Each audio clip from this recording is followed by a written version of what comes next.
안녕하세요. 썰 풀어주는 남자 야축닷컴 에디터 축잘도입니다. 오늘의 주제는 세계에서 주목했던 축구 선수들의 추모 세레머니를 모아보았습니다.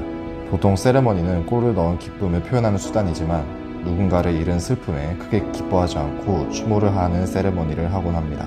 28일 새벽 열린 UEFA 유로파리그 32강 2차전 맨체스터 유나이티드와 클럽 브리에의 경기. 맨유의 5대0 승리로 끝난 이 경기에서 팀의 두 번째 골이자 맨유 데뷔골을 기록한 오디온 이갈로는 골을 넣고 기뻐하면서도 동료들과 세레머니 이후 저지를 들어 올렸습니다. 저지 안에는 흰 면티에 한 사람의 사진이 프린팅 되어 있었습니다. 주인공은 이갈로의 누나 메리 에톨 이갈로. 메리는 지난해 12월 캐나다의 자택에서 자녀를 학교에 등교시키던 도중 심장마비로 사망했다고 합니다. 이갈로는 12월 이후 맨유로 이적했고 맨유에서 첫 골을 넣은 뒤 누나의 죽음을 올드 트래포드에서 기릴 수 있었습니다. 가족의 죽음을 기린 선수는 또 있습니다. 바로 프랭크 램파드입니다. 첼시에서 선수로 활약하던 2008년 4월 램파드의 어머니 패트리샤 램파드가 사망했습니다. 램파드는 슬픔에 잠겼고 첼시 선수들은 어머니의 장례식에 함께 해주었습니다. 그리고 곧바로 일주일 뒤에 열린 리버풀과의 UEFA 챔피언스리그 4강 2차전에 램파드는 페널티킥을 성공시켰습니다. 램파드는 그 골을 시작으로 줄곧 하늘에 계신 어머니를 가리키는 추모 세레머니를 했습니다. 친구의 죽음을 추모한 선수도 있습니다. 주인공은 스페인의 슈퍼스타 안드레스 이니에스타입니다. 이니에스타는 2010년 남아공 월드컵 우승의 주역입니다.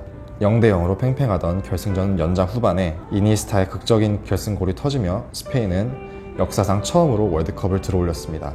그 골이 터진 뒤 이니에스타는 저지를 벗어던졌고 그 저지 안에는 1년 전 사망한 친구 다니엘 하르케를 추모하는 문구 다니엘 하르케의 siempre con nosotros.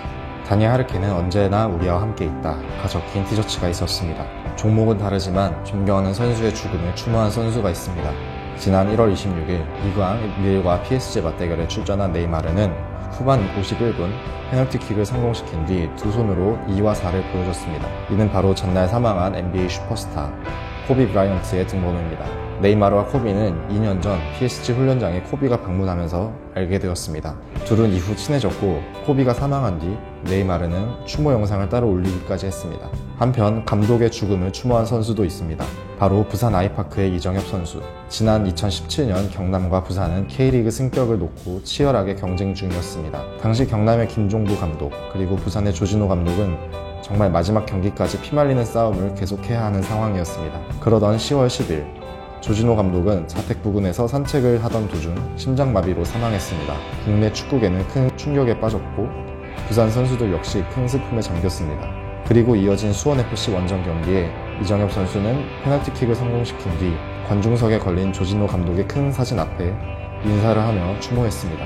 항상 누군가를 떠나보내는 것이 쉽지는 않습니다. 그 사람과 함께했던 추억만으로 그 사람과 만나야 하는 공허함과 슬픔은 이루 말할 수 없습니다. 그들을 기억하는 방법은 여러 가지겠지만 축구선수는 경기장에서 그들을 기억하고 있네요. 지금까지 시청해주셔서 감사합니다. 영상 재밌게 보셨다면 구독과 좋아요 부탁드립니다.